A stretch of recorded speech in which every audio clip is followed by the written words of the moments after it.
சந்திரன் மாமாவை வர சொல்லு ஹரிஷ் என்றான் சரவணன் மகனிடம். டூ வீலரை துடைத்துக் கொண்டிருந்த ஹரிஷ் ஏன் என்று கேட்டான். சரவணனுக்கு சுருக்கென கோபம் மூக்கு முனைக்கு வந்தது. சமீப காலமாக ஹரிஷின் போக்கு சரவணனை எரிச்சல் ஊட்டி கொண்டே இருந்தது என்று தான் சொல்ல வேண்டும். காரணம் சொன்னால்தான் செய்வியா என்று சீறினான். ஏன் கோபப்படுறீங்க? நானும் இந்த வீட்டை சேர்ந்தவன். காரணம் தெரிஞ்சுக்கிறதுல என்ன தப்பு? எதிர்த்து பேசாம சொன்னதை செய்டா. இப்பவே குடும்ப தலைவனாக நினைக்காத. அட கடவுளே, காலங்காத்தால ஏன் வாக்குவாதம்? குறுக்கிட்டாள் ரேவதி. வேணும் நான் பேசுறேன், உன் பிள்ளை பேச வைக்கிறான். ஒரு வேலை சொன்னா 100 குறுக்கு கேள்விகள். என்னமோ இவன் சம்பாத்தியத்துல நான் பழைக்கிற மாதிரி. அவன் சின்னவன், பொறுமையா சொன்னா புரிஞ்சுக்கிறான். அவன் பழைய ஹரிஷ் இல்லடி, பணக்கார ஹரிஷ். ஆமா, அவனுக்கு பணத்தை தவிர ஒன்றும் புரியாது. எங்க பிடிச்சதோ அந்த பைத்தியம். என் பரம்பரையில தான் நான் உட்பட யாரும் அப்படி இருந்ததே இல்லை என்று சொல்லி கொண்டிருக்கும் போதே வண்டியை கிளப்பி கொண்டு போனான் ஹரிஷ். அடுத்த நிமிடம் சந்திரன் வீட்டை அடைந்தான் ஹரிஷ். அவனை பார்த்ததும் அந்த முதியவர் மகிழ்ச்சியோடு எழுந்து வந்தார். வா தம்பி, அப்பா அனுப்பினாரா? ஆமா. அப்பா கிட்ட பணம் கேட்டிருந்தீங்களாமே? ஆமா, பணம் இல்லைன்னு சொல்ல சொன்னார். அது விஷயமா தேடி வர வேணாம், வேற இடத்துல முயற்சி செய்யுங்க என்று சொல்லிவிட்டு கிளம்பினான். பாவம் அந்த சந்திரன் ஏமாற்றத்தில் உடைஞ்சு போயிட்டார். எனக்கு சின்ன வயசுல நிறைய உதவி செய்திருக்கிறார். அவருக்கு என் குடும்பமே கடமைப்பட்டிருக்கிறது. இந்த ஹரிஷ் மேல அவருக்கு ரொம்ப பாசம். அவர்கிட்ட இப்படி சொல்ல எப்படி இவனுக்கு மனம் வந்ததோ? அவன் அம்மா கிட்ட, அப்பா இப்படி கண்டபடி வாரி அரைச்சா சீக்கிரம் நாம நடுத்தருவுக்கு வந்துடுவோம். பணம் அதிகமா இருந்தா என்கிட்ட கொடுக்க சொல்லு, நான் பிஸ்னஸ்ல போட்டு 2 மடங்காக ஆக்கி தரேன் என்கிறான். உறவுகளை கொன்னுட்டு பணத்தை சம்பாதிச்சு என்ன செய்ய போறான் என்று கவலையுடன் நெற்றியை தேய்த்தார் சரவணன். நண்பரை கவலையோடு பார்த்தார் திருஞானம். சரவணன் தொடர்ந்தார். ஸ்கூல் படிப்பு முடிகிற வரை மற்ற பசங்களை போல சாதாரணமா படிப்பு, விளையாட்டு, சினிமான்னு இருந்தான். காலேஜுக்கு போனதிலிருந்து ஒரு மாற்றம். காசு பத்தி ரொம்ப தீவிர கவனம். பணக்காரர்கள் பத்திய புத்தகம், பணக்காரனாவது எப்படிங்கிறத பற்றிய புத்தகம்னு கொண்டு வந்து படிச்சுக்கிட்டு இருந்தான். பாம்பு கடிச்சு விஷம் ஏறும்போது உடம்புல நீளம் ஏறுவது போல அவன் புத்தியிலும் நிறம் மாற்றம். பாக்கெட் மணின்னு ஒரு கணிசமான தொகையை வாங்கிடுறான். அந்த பீஸ் இந்த பீஸ்னு அப்பப்ப பணம். ட்ரெஸ்ஸுக்குன்னு 4000 ரூபாய் வாங்கிட்டு போய் 400 ரூபாயில ஃபிளாட் பாறை துணி எடுப்பான். 2 லிட்டர் பெட்ரோல் போட சொன்னா 1 லிட்டர் போட்டு மீதிய சட்டப்பையில போட்டுக்குமான். பார்ட் டைம் வேலை பார்க்குறான். கேட்டா சும்மா ஃப்ரெண்டுக்கு ஹெல்ப் பண்ணுறேன்னு சொல்கிறான். அப்படி சொல்லி மழுப்புறான்.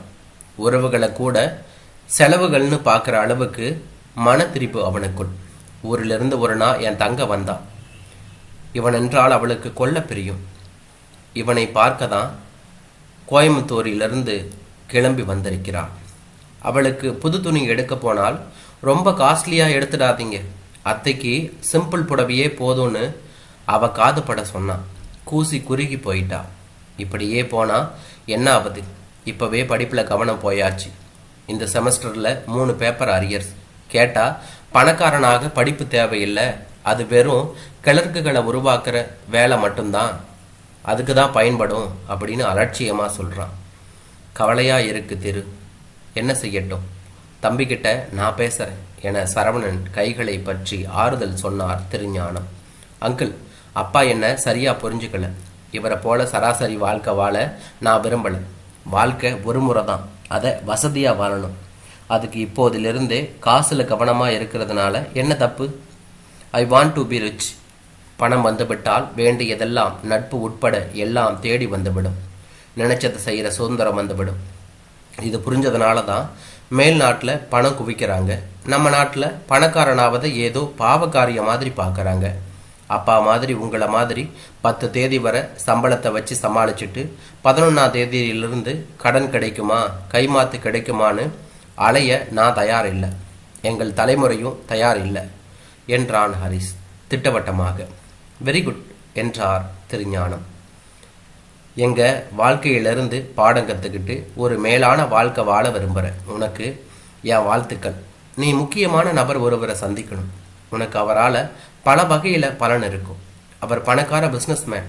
மேலும் உன்னை போலவே சின்ன வயசில் பணத்தின் மீது மோகம் கொண்டு வெற்றியும் பெற்றவர் என்றார். யார் அவர் என்றான் ஹரிஸ். ஹாய் ஹரிஸ், நான் தன்ராஜ். திருஞானம் உங்களை பற்றி சொன்னார். சின்ன வயசில் எனக்கு இருந்த அதே மனோபாவத்தோடு, அதாவது பணம் குவிக்கும் ஆர்வத்தோடு நீங்களும் இருக்கீங்கன்னு கேள்விப்பட்டு மீட் பண்ண விரும்பினேன் என்று தேநீர் கொடுத்து உபசரித்தார். பிறகு சொல்லுங்கள் மிஸ்டர் ஹரிஸ், உங்கள் எய்ம் அடையிறதுக்கு என்ன விதமான திட்டங்கள் வச்சுருக்கீங்க? ஏதாவது பிஸ்னஸ் இண்டஸ்ட்ரி பற்றி யோசித்து வச்சுருக்கீங்களா? யோசித்து இப்போதைக்கு ஆர்வம் மட்டும் இருக்குது என்றான் ஹரிஸ். That's good. எந்த சாதனைக்கும் அடிப்படை ஆர்வம் தான். எனக்கும் அப்படி தான். என் அப்பா அக்கௌண்ட் ஆஃபீஸில் அட்டெண்டர் வேலை பார்த்தார். 4 பிள்ளைங்க, வாடகை வீடு, பற்றாக்குறை வாழ்க்கை. எனக்கு அந்த வாழ்க்கையில் உடன்பாடு இல்லை.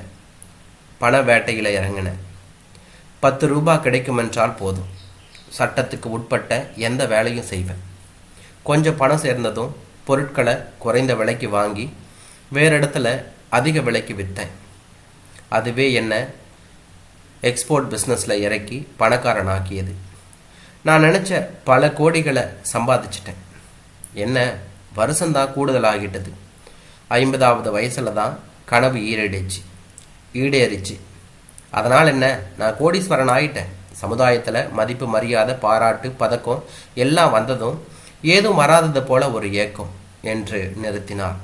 அவர் முகத்தையே பார்த்தான் ஹரிஸ். அவரே மேலும் தொடர்ந்தார்.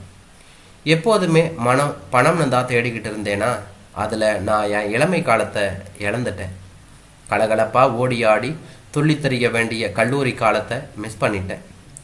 அங்கே தான் நல்ல ஆரோக்கியமான நட்பு கிடைக்கும்.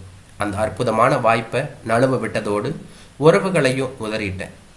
எந்த நிகழ்ச்சிகளுக்கும் போகிறதில்ல, யார் வந்தாலும் கொண்டாடுறதும் இல்லை.